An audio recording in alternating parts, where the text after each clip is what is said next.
So I'm going to show you how we shoot. And I have a special target.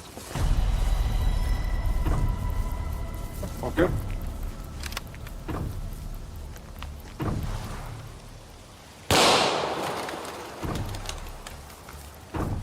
Shoot, shoot.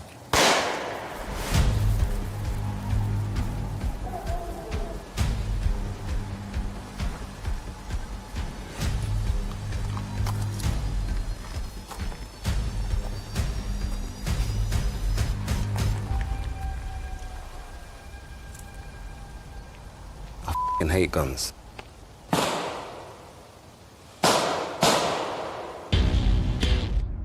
I'm actually Cain, former pro footballer, turned influencer and extreme ultra athlete. Life's good now, but where I grew up, I could have easily turned to a life of crime. If you're raised in some of the world's toughest neighborhoods, what lengths will people go to in order to survive? Você tem que entrar sabendo que essa vida tá pra matar, pra morrer. To find out, I'm traveling to some of the planet's most hostile places. What the f is going on? To meet those who have chosen a life of extreme criminality. No judgment, no agenda. Really want to kill someone? We blow them up. To do that, I'm gonna have to win their trust and get deep into their world. I may not condone what they do to get by. 10, 20, 50. But by walking in their shoes, can I at least understand them?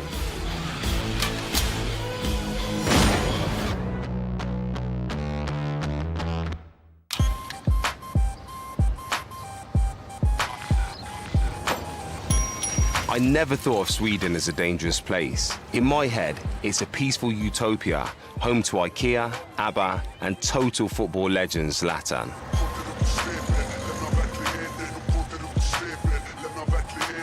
But over the last decade, this once-chilled country of almost 11 million people has developed a deadly reputation, becoming the gun murder capital of Western Europe.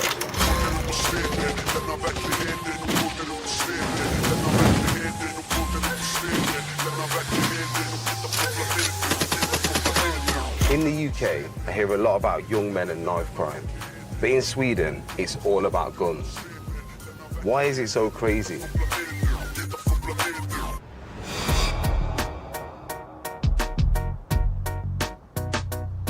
I want to find out who the people are behind the violence, where they get their guns from, and whether it's possible to escape such a life. It's day one, and I'm in Sweden's capital, Stockholm. I'm here to hook up with a photojournalist called Mike. Mike. Hi, Ashley. Good to meet you, man. You okay? Good to meet you. I'm good. How are you? Not bad, thank you. How's your day been?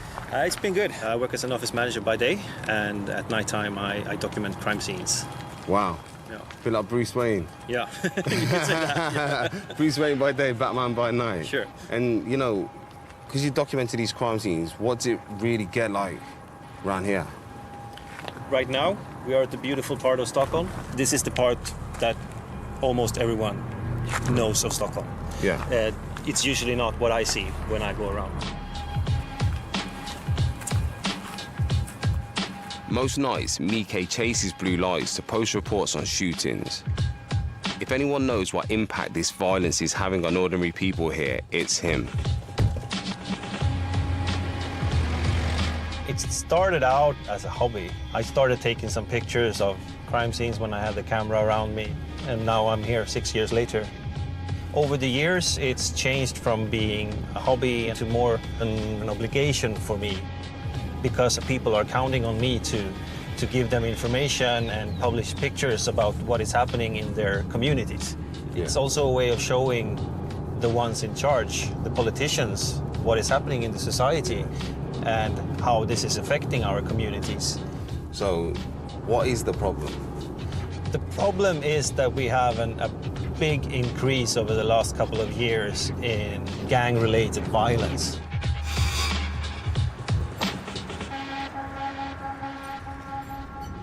If we go back in time, when we spoke about gang violence, it was usually the motorcycle gangs that When they wanted to commit a murder, they took each other out in the forest and they did it quietly and without affecting third party.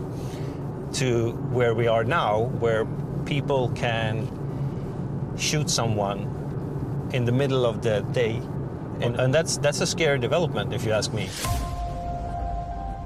You know, being a crime reporter, what are the worst kind of things that you see, you know, doing your job around Sweden?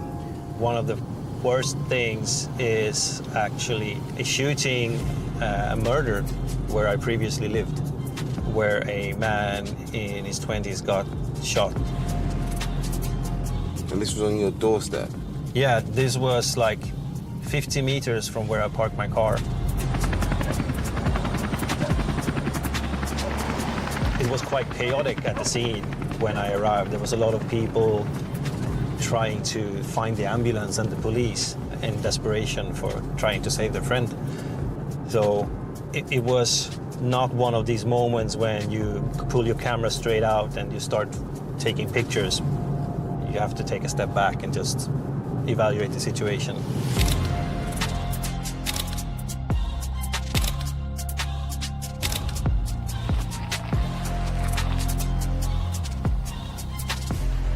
Did this particular young man have any family? Yeah, he had a family. I think he had a sister that I think was around the crime scene. And I can't even imagine, you know, going there to find family members being shot dead. It's devastating. It is. You were saying about, you know, the sister being at the scene. Do you think that she would speak to me? Good question. I think she wants to tell her story about what happened, but many people are afraid to speak up because there can be repercussions for family members as well.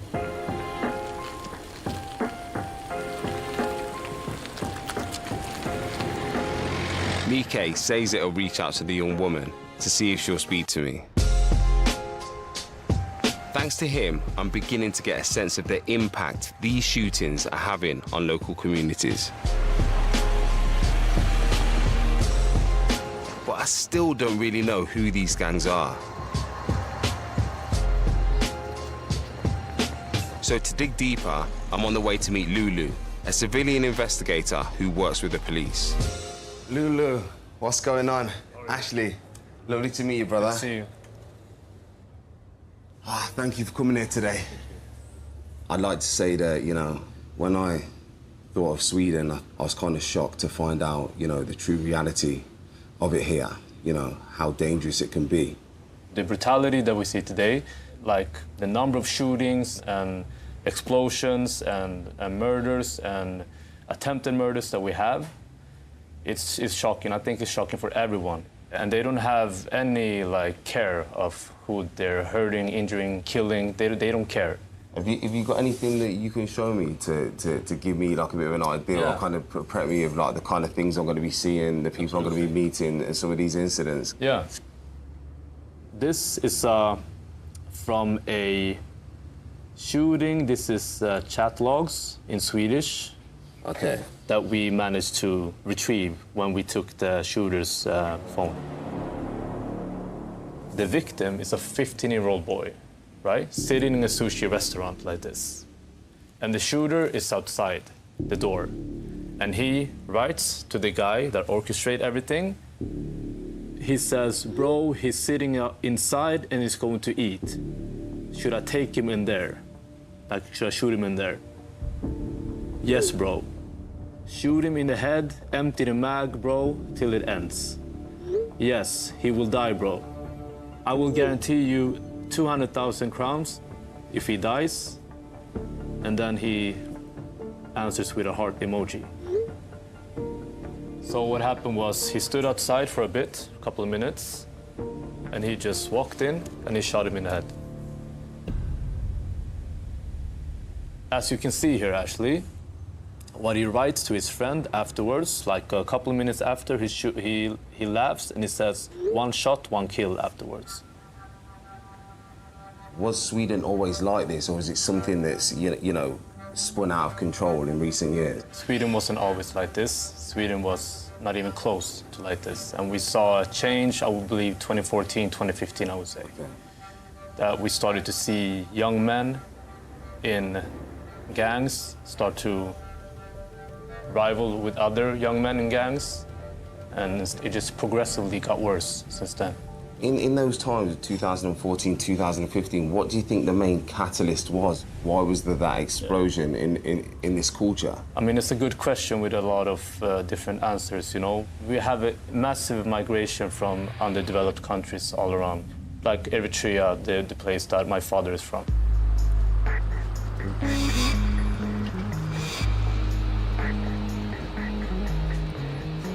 The migration started early in Sweden, in the mid-1960s, with more like we had an economic plan, and those families had a place within the system because they came for work, and they also came from the southern parts of Europe.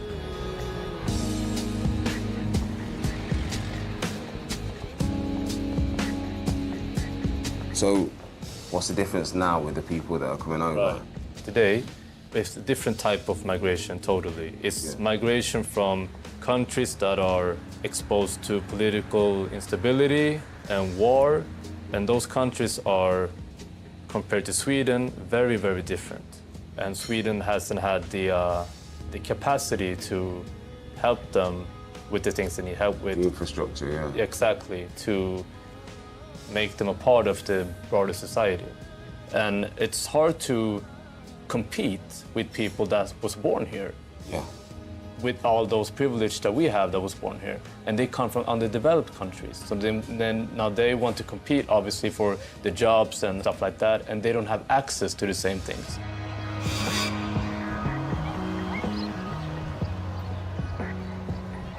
They end up in segregated areas, these families. And they start to look around and say, how can I attain social status? How can I attain money and dominance and be something in the world? Yeah. But they don't have access to that in a legal way. So they start to explore what other ways are there. But it's not the older ones that becomes criminals. It's their kids.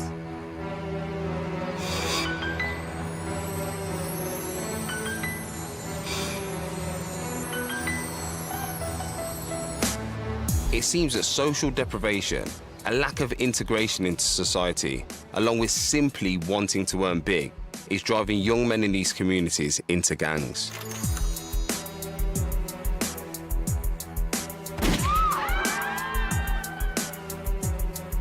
But I still don't get how that leads to the insane kind of crimes that I'm hearing about. So I'm in the car now on the way to meet a guy called Taggy, who lives in a city called Gävle. Taggy arrived in Sweden aged 13 after serving 3 years as a child soldier in Eritrea. And although he thought he was coming somewhere safe, it didn't turn out that way. I have been living here since 2011. This is a traditional suburb place where majority of people who live here is from Africa. So it's a lot of Somalis, people, Eritrean, Senegal, Nigeria. I didn't know their language at the beginning, and it was really hard to communicate with Swedish people because I didn't know their culture. In my culture, the men of the house have to bring money, but here in Sweden, you know that there is some opportunity for the Swedes, but we don't have that. And the only opportunity we have is drugs. By 17, Taggy was a major drug dealer for a local gang. It seems like to me that, Sweden welcomes immigrants with open arms, but it fails to integrate them. And does that kind of breed, this environment that can lead to trouble? Absolutely. It was difficult to relate to Swedish people because they wasn't open enough for people like me. So you sort of accept that we are not the same. We can't be friends. Yeah. I had a picture in my mind, that Sweden will be the paradise, the perfect place where there is no problem. We found out that it's not like that. Taggy tells me that he soon went from dealing weed to burglary to make quick cash. But this came with almost deadly consequences. I haven't been in this street since that day, actually. For me, it brings a lot of memories. The reason I took you here, 2017, my life, it completely changes in this place. Basically, I get, information. There's a house here with a lot of cash. So we plan to go inside. There's two guys, they came out, they asked me what I'm doing there. I didn't answer them at the beginning. I was like, this is street, everyone can be here. And we start fight. At that time, I had a revolver with me. I didn't want to use it at the beginning. Then, 2-3 minutes in it, I get mad, I shot him in his legs. I went to jail and prison for 6 months. Then a big change happened when I was in prison. I realized that, the time go really slowly. How could I waste all that time outside?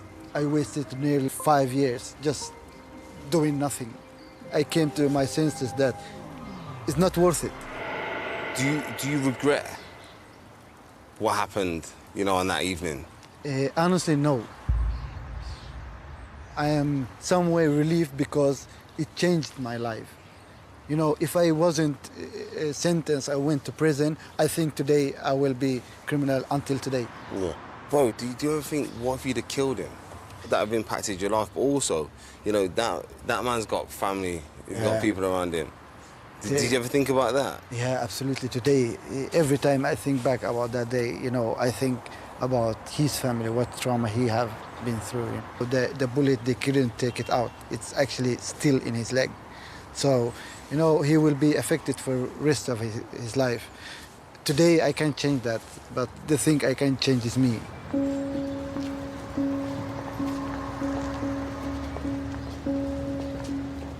When you meet Taggy, you can't help but like him. But I can't seem to get past the part of him shooting somebody, an innocent somebody. And not only did he shoot him, but he felt victimized that the guy wondered why he was there. I'd wonder why you were lingering outside my house. How do you expect the guy to feel? Young men like Taggy are just foot soldiers, though. Dig deep, and the lucrative drug trade is controlled by serious organised crime groups, or OCGs. To fully understand why, I need to talk to somebody who's actually in a gang. So, I hit the streets. But no luck. Gangs are infamously difficult to infiltrate. My only hope is to find someone who can get me an in. I've heard about a mixed martial arts gym where local lads hang out. It's here I got my first break.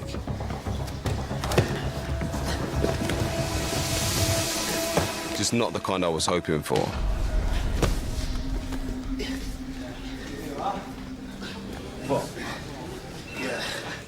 You can feel my rib. It's hot tight there. Oh man. It's quite normal, but yeah, it's brutal. Yeah. Kör igång, ställ undan. I popped one of my ribs. You can feel my rib. It's popped tight there. I'm struggling to breathe and talk right now. Yeah. It's not good. Oh man, life. While dealing with the pain of a broken rib, I get word that an OG, or gang leader, wants to talk. It's finally the breakthrough I've been looking for. After a quick medical check and a dose of painkillers, I'm on my way. I still can't get my head around how young some of these gang shooters are. I'm hoping this guy Jamal will be able to tell me how they're recruited. First and foremost, is it easy to influence kids into that kind of life? They say it's like taking a candy from a baby, but this time we give the candy to the baby. Is it money, clothes, weapons? Sometimes it's cars, you know, these guys are vulnerable. They haven't seen outside this ghetto. Unfortunately, we have a very dividing society here. It's a segregating country. They need somebody to take care of them. Yeah. And influencing them is very, very easy. From what I'm hearing, they find a kind of brotherhood with you guys. They find a kind of sense of being part of something. So do you think you've become a role model to these kids, like an icon, someone for them to look up to? In some places, they look up to me and they say, I want to be like you when I grow up. Me personally, I don't want it. I want it to be better. But those who want and those I see potential in, I will make my move. It's a really crazy thing for me because I'm standing here thinking, what makes one child worthy of a better life where they're safe and another child not? How is that decision kind of made? So it feels very unnatural to some people, like how can you take advantage of those little kids, They need somebody to take care of them. Unfortunately, there is not so much research for those kids. If I see somebody outside in the street, I will see that I'm gonna either see if I can make some money on this guy, or he's gonna help me in my business and I'm gonna help him in his, I'm not gonna go and search for these kids, but if they search for me, I'm not gonna say no.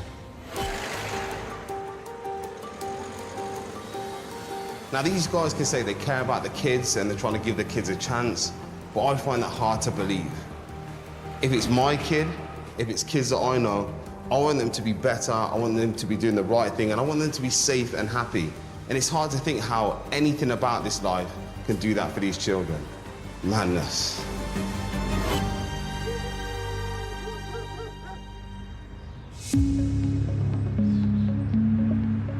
I've heard back from photojournalist Mike.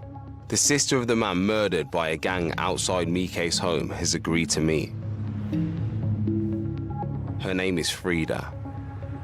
I'm hoping she'll give me a deeper understanding of the devastating impact gang violence is having on people's lives here in Sweden. Hey, Frida. Hi. I really appreciate you meeting me today. Yeah, thank you. Thank you. I know that this conversation is going to be a difficult one.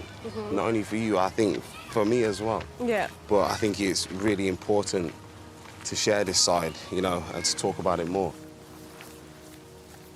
So, right here, this picture is my brother, my younger brother, Musa. Always smiling, always happy. He was the guy who everyone wanted to be around because his laugh makes others laugh. Made everyone else laugh. Yeah, I understand. Yeah, so... And what was your relationship like with him? Me and him, best friends. His words are still living with me, and in my world, he's still alive. Musa, a 19-year-old student born in Sweden to Syrian parents, was murdered in 2022. If you don't mind, can you tell me a little bit more about what happened? My brother was hanging around with his friends at a local cafeteria, and on his way home, there's 3 guys who pull up, and as soon as he gets out, they show up behind him, and he gets shot. I think it was 10 times, killed, and everything ends there. But were the perpetrators of the murder caught? Were they charged? They were caught, yes. One of them was 15 and the other one was 21. One of the shooters got a life sentence, and the other one, who was 15, just got 4 years.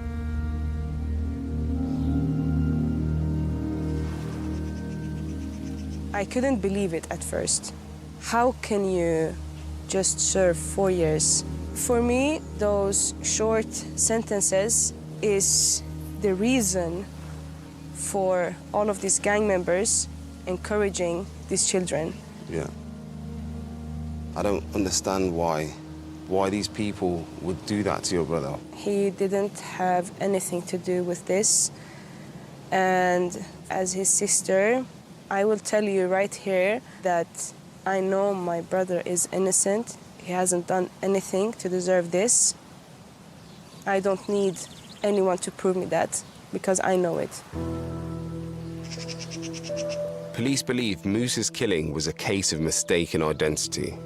So this right here is where everything happened. Yeah, I'm kind of being quiet because I'm finding it hard to think about what to say. You know, hearing your story and trying to picture it and thinking that it happened just there. And I'm trying to process, you know, how you would feel in that moment. And to be honest, I can't.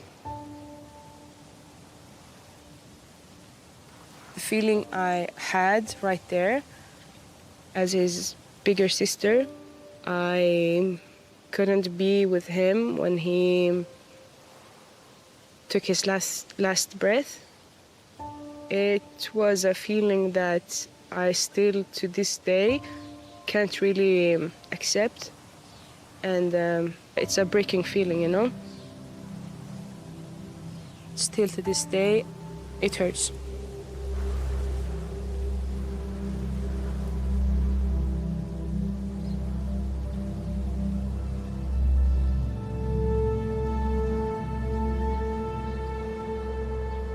Even though our situations are completely different, there's so many things I can relate to by talking to Frida and hearing and understanding her story. And it really gave me a true understanding of the impact, the severe impact of this gun crime on the streets of Stockholm.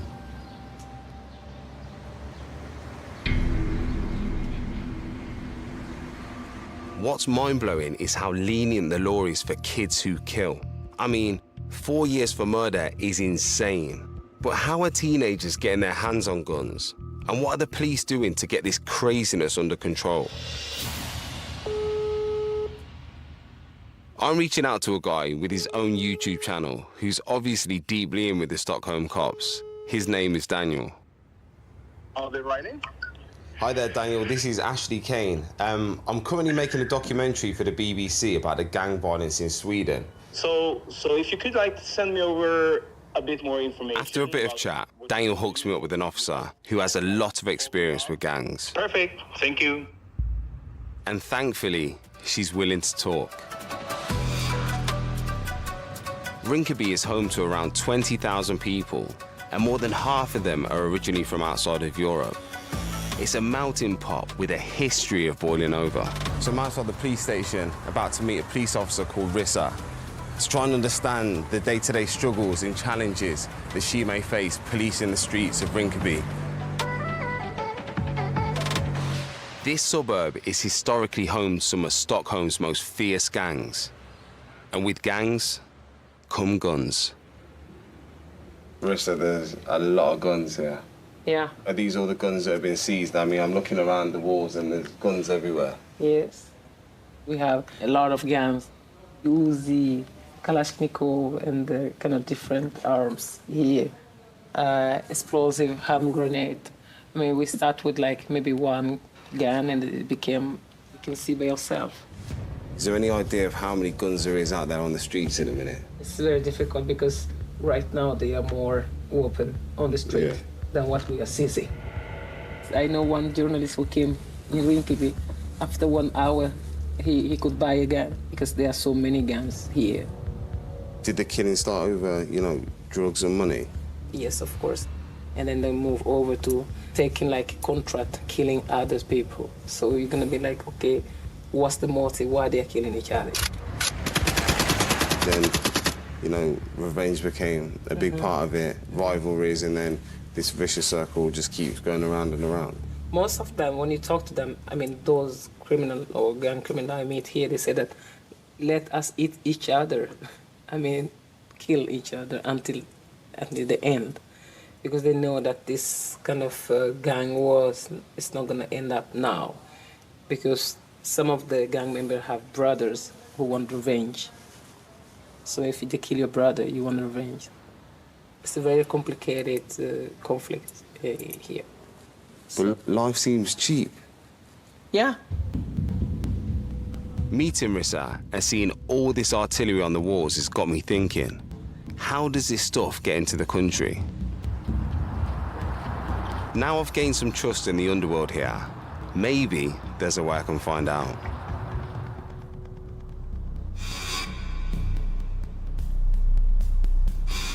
So I've had 2 meetings now off camera with some top-level guys around here, and it looks like I have passed the test, because right now they're going to take me to a secret location where I'm going to find out what kind of weaponry these guys have got and how they get it into the country.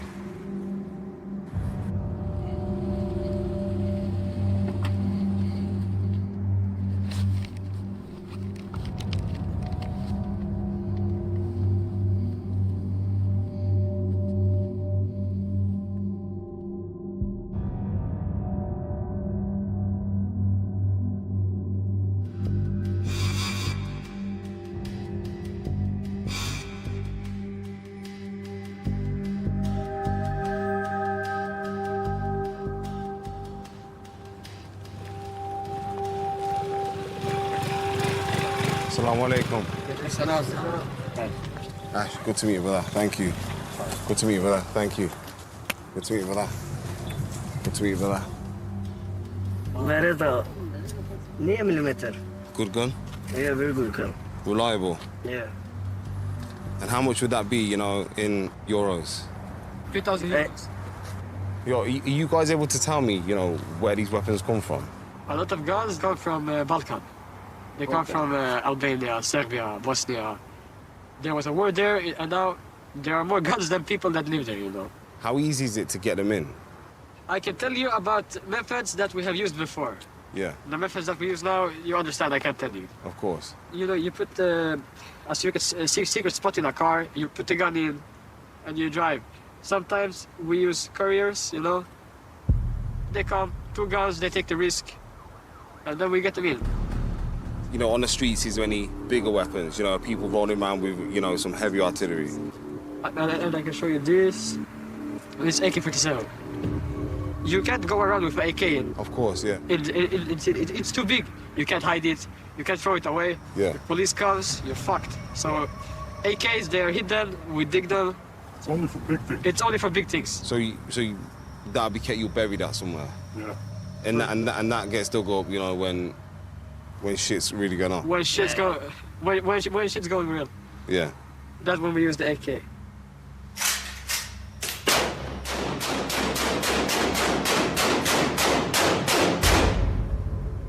You know, do you guys have any grenades? Yeah, we use grenades sometimes when we need to.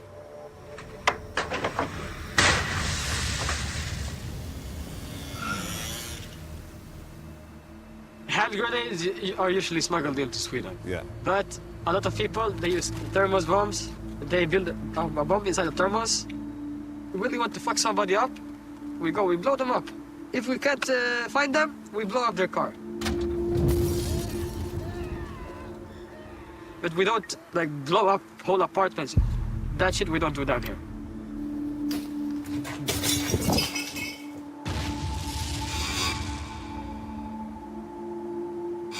Every man standing there today, would every man have a weapon? Would every man be carrying a gun? Of course. But we're not dangerous to the public. If there is kids, women, innocent people around, we don't do anything. Do you ever feel guilty for some of the things that you've done? I don't have any regrets. Yeah? I did what I did because I had to. This is the life I was born to be in. You know, You believe that? Yeah, of course. It's the government's fault, you know. Yeah. They put a lot of immigrants in one area with no money. Of course they go to, like, crime. Yeah. Everybody wants to make money. You know, answer me a question, right? You know, if you had a chance to move out of here, would you move out of here? That's every man's goal in our crew, to leave this country. I don't want to need to look behind my shoulder every day. I don't want people looking for me. That's why I want to move. Thank you for talking to me. Thank you. I appreciate it, man. I appreciate you coming here too. Thank you very much. Take care, my friend. This place for these guys is like the Wild Wild West. And these guys are outlaws. Anything could have fucking happened to me here today. It was important for me to be respectful. It was important for me to be humble. It was important for me not to say the wrong thing. But it weren't like it felt easy. Because there was part of that where I felt really uncomfortable, I'm not gonna lie. It weren't like I completely wasn't a little bit scared, because there was moments there where, yeah, I fucking was.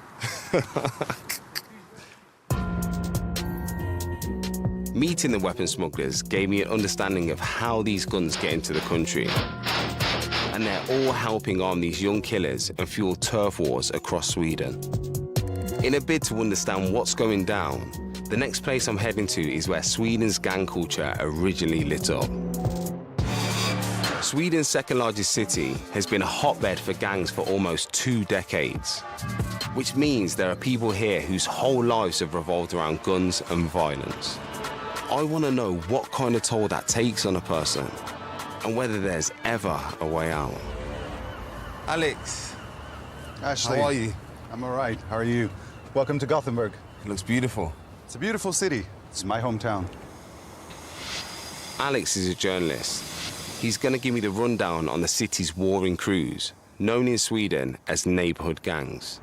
Gothenburg is actually where neighborhood gangs got started back in 2008. And there are a number of conflicts in this city now, and it's heating up. And certain neighborhoods have multiple gangs, and it's especially in those areas that there are a lot of conflict. So the police have been pushing a lot, arresting a lot of people, hitting weapons caches, drug caches, and so on. So it's very busy, a lot of activity now. The thing is, Alex, yeah, I need to speak to the people that are responsible themselves, because I need to get an idea of why this is happening and how bad it really is on their level. Yeah. You know, is that difficult? Very difficult. It feels it right now. Yeah. It's a big ask. A big ask. Yeah, they're very elusive and very media shy. But we can ask around. I have some trusted sources that know some people, and we'll do our best to find out and perhaps get a chance to meet someone.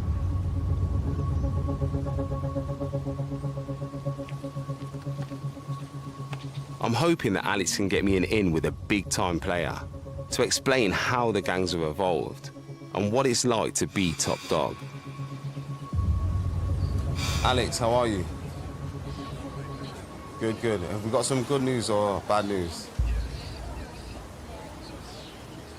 Oh, that's great. That's great. You know, have you got a location and a time? 100%. Okay, thank you very much. Cheers. Bye-bye. So I'll just go off the phone with Alex now, and he's managed to connect me with one of the mob bosses. He's going to send me the coordinates to a secret location, and he's informed me that he wants to vet me. In my area, you say that's a G-check, to make sure that I'm not an informant or a police officer or anything like that. He also made it very clear that I need to be respectful, mindful, and just polite. He's known as Mr. S.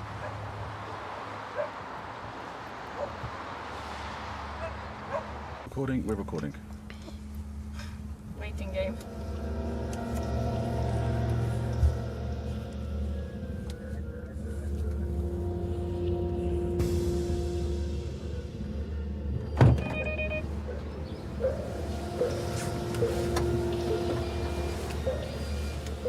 Hello. Hello. I appreciate your time today, so thank you very much for that. No problem. What do you do? Because I recognize you from somewhere. Yeah, probably Instagram. I grew up around areas that are similar, and I know similar people, and I felt the injustice that was there. So I guess I wanted to come here and learn a bit more and be able to tell a well-rounded perspective of what's going on. Of course, of course. Would you say, you know, Gothenburg is really heating up? Because I'm getting, like, things are escalating around here, you know? It's always been hot here in Gothenburg. That's when people start getting killed every day. I have a kid I know. He got shot. They came in where he was working, and they shot him in the head. But he made it. People are romanticizing this life.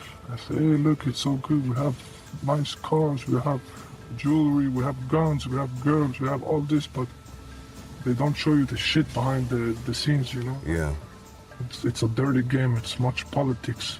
Even with your own friends, you can't trust no one, you know, because you don't know if he's trying to make money on your head, you know. It's easy to be a target out here. If someone knows, okay, which car I drive, okay, they put the GPS under my car. So they see, okay, he's on the move, he's going there, so they find the right time to kill you, you know. Yeah. And even like, there was this guy from the same area I was from. They put a bomb under his car when he had his daughter, and his daughter was 4 years old. So this guy and his daughter, 4 years old, and two friends of his, up in the, it's gone too far. Too much blood has been spilled. Like in the beginning, we all went into this because of the money. We just want to make money, you know. But now it's like we make money for what? For buy guns and kill each other? I don't know if today is my last day or when I eat my last kebab. Yeah. It's scary out there. And who are the people that are, you know, mostly doing these crimes, mostly doing these shootings, are responsible? The kids, the soldiers, the good people. And how old would you say, you know, are these kids? They can be 12 years old. 12? 12 years old. But fucking kids, man. But it's the reality. As a kid, the school doesn't teach you how to make money. Nobody teaches you how to get a job. When you see the older kids in the block, you see them making money, like that's all you see in these areas. It's the criminals. When I have kids, I don't want them to grow up like the same way I did, or someone take advantage of them. Yeah. Like I have taken advantage of other kids and stuff like that, you know? Nah, S. I just wanted to ask you, if you ever thought you want to get out of this, you know, because every day looking over your shoulder and every day, you know, feeling that kind of pressure, either from somebody wanting to get you or the police, man, it's stressful just for me to think about sitting here. I'm gonna be honest with you, I'm very tired of this life, but it's also everything I can. Yeah. I started in this life when I was 12 years old. I'm almost 30. So I've been in this all my life, like this is all I know. Well, you know, yeah. Like, I've also been to prison. I've lost family, I've lost friends, I've lost time. I've lost so much. It's hard to explain, man. Yeah. I just want to say, yeah, I really appreciate you, you know, you giving me this time and talking to me and being honest and open, and thank you very much. And we will keep in touch. Thank you. Cheers, ass. Okay, guys.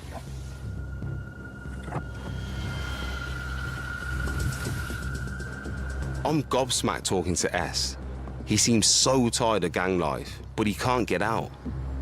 But crazier that kids as young as 12 are pulling the trigger. That's madness. He said he wouldn't want his kids to grow up around here. He said he wouldn't want his kids to be influenced and pick up the gun and kill people or get killed. I would do everything in my power to get out of this life for my kids. So why is he still doing it? I don't get that.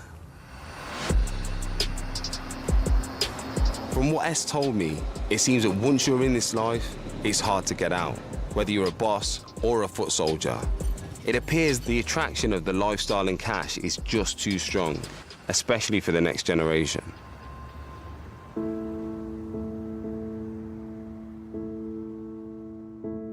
I'm finally on my way to meet a young gang soldier. For his protection, I can't say where.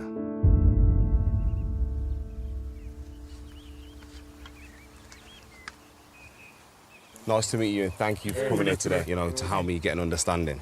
No problem. First of all, tell me how old you are. I'm 14. 14. And when did you start getting into this game? 13, maybe. 13? Yes. Can you let me know a little bit more about how you get recruited, how you got recruited? It can start in many different ways. Sometimes it's, you know, from like apps and, you know, chat. Maybe you're outside, you're playing football with the other kids that live in that area. then maybe the owners can come and talk to you, give you a little bit of money. And then, without your will, they say, no, you need to pay it back after like a week. And you're gonna pay it back by to start working for me. You're standing here now, you've got a bulletproof vest on.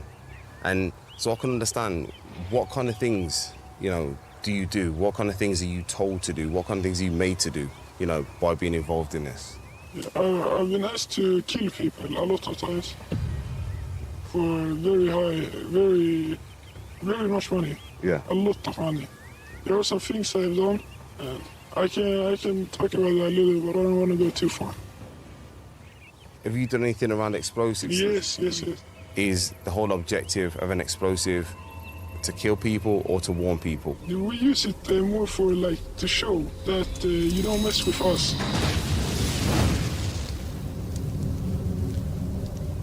And then they know, okay, yeah, I don't want to mess with those guys anymore. Yeah, but it can also be used to kill, but guns and knives are more usual. I'm intrigued by how Eric got sucked into this life. Both his parents are Swedes from a middle-class background. Most of the young men I've spoken to so far have their roots from outside of Sweden, even if they're born here. They're segregated, they're isolated, you know, there's no opportunities for them, but I know that's not the case for you. How did you get into it? It happened to me because hanging around the wrong people. Yeah. And they do things and they ask you if you want to help. But do you not think you've got a choice? Of course, everyone has a choice, I think. You can focus on school, but I don't really know. Yeah. I don't know. I don't know why I do it. You don't, you honestly don't know? Yeah, it's, you know, it's not fun. Yeah, I can't imagine it to be fun, bro. Yeah. Actually. But it doesn't, you can't just quit from nowhere. You can't quit. So once you start, you feel like you're in, you know, and it's hard to get out. Yeah, you're not, you maybe want to quit, but you're not able. To quit, it comes with big consequences. Yeah, and the owners, they often hit you a lot.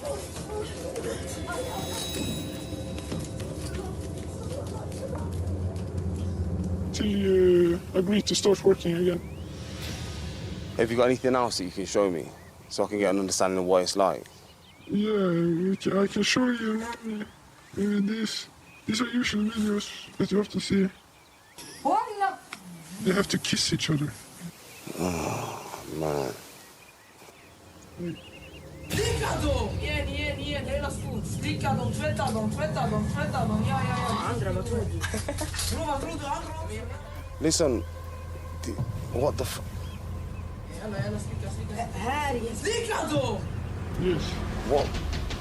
What's that? Bro, like, what is that telling you? Like, I can't... I ain't even got no words for that. You know, if I see a 10-year-old kid, it's a baby, it's somebody that needs to be looked after, cared about. Why does that need to be done to show that you have some kind of status or authority? That's to show they're the bigger ones. You should not mess with this. Yeah. You have to lick it, otherwise you get more. That's how you do it. You want to humiliate the person as much as you can.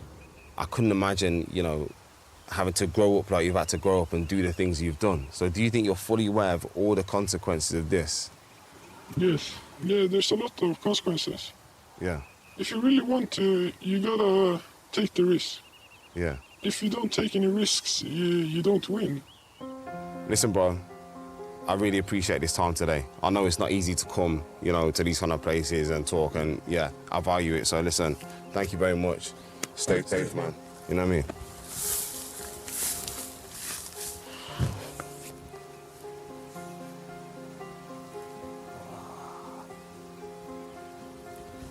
That was fucked, man.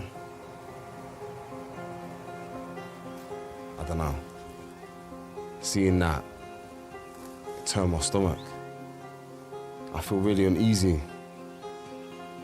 Fuck, I don't even know what to say, honestly. I need a minute to just think about what I just seen.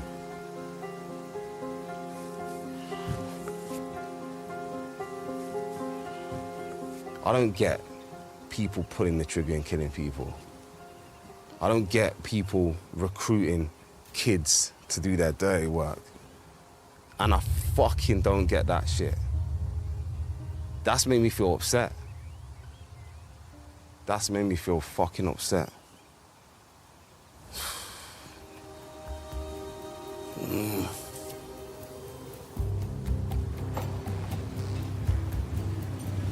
I'm nearly at the end of my time in Sweden, but on my last night I've been summoned to meet S. He's given me unprecedented access to a training session, but I'm getting the feeling it's also a bit of a reminder of who's in charge around here.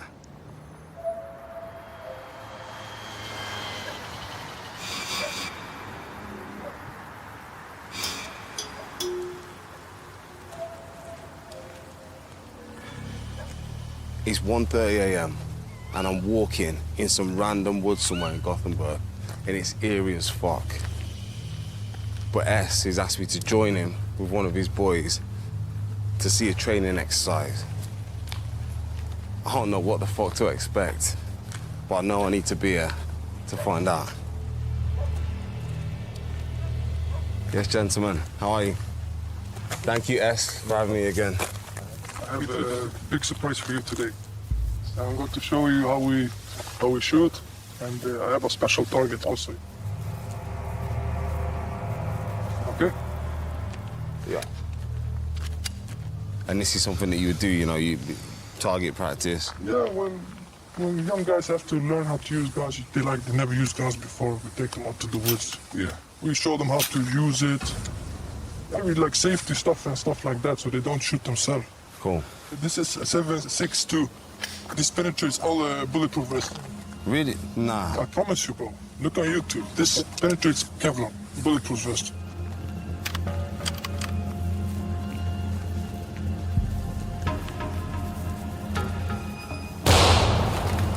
These guys are firing rounds into a target. Shoot.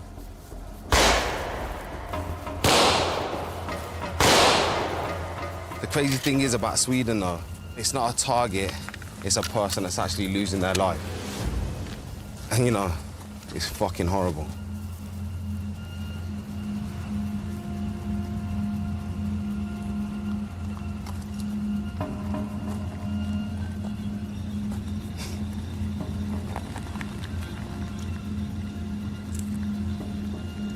I fucking hate guns.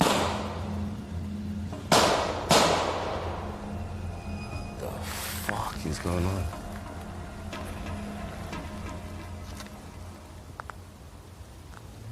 Yo, do we need to get out of here or what?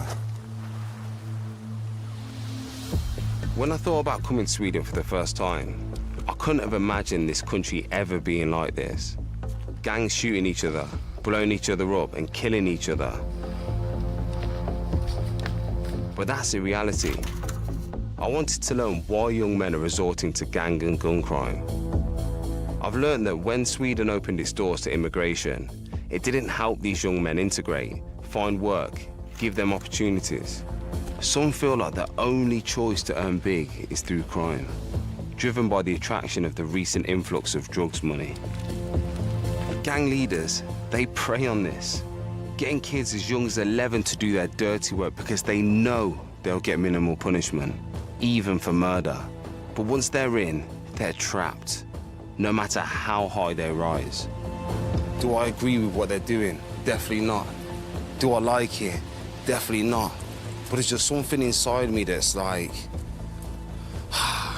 rooting for these guys to make a change. But to be honest, if my family were caught up in some of the crimes that these guys commit, maybe it'd be me seeking revenge. Maybe I'd be part of that vicious circle.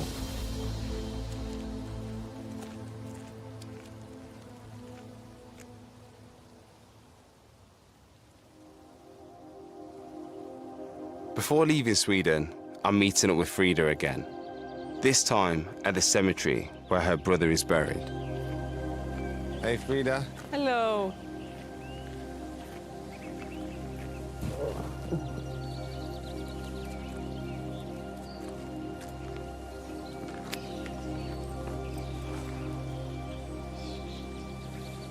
What a beautiful stone. Thank you.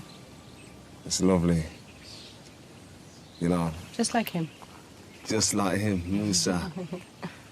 I wanted to come down here today and, you know, see you again Yeah, and just pay my respects. and I appreciate that. I've met so many people on this journey. Yeah. I've met some of the people that are responsible for the crimes. Mm. I met some of the people that are holding these guns, you know. Yeah. What would you say to those people if they could hear you? What would you say to them right now? If they could hear me, I would say when you decide to kill someone, you think that you maybe kill just that person, but in reality, you end the life of the whole family. And try to imagine that in your own home, in your own family. Could you live with that pain? I don't think you could. And giving yourself the right to end another person's life won't give you the thing you're looking for. Yeah. This is called basmo. So right now it will get heated. It has a really nice smell. I understand that, you know, not everybody has been given the same start in life. Some people feel unheard. Some people feel unseen. Yeah. Some people feel like they've been pushed out and segregated from society. Yeah. Some people feel like they've got no chance and no opportunity to look after themselves and their families, but there's a lot of problems in Sweden at the minute. But one thing I do know is that this will never ever be the solution. No. May you rest in eternal peace, Musa. Amen.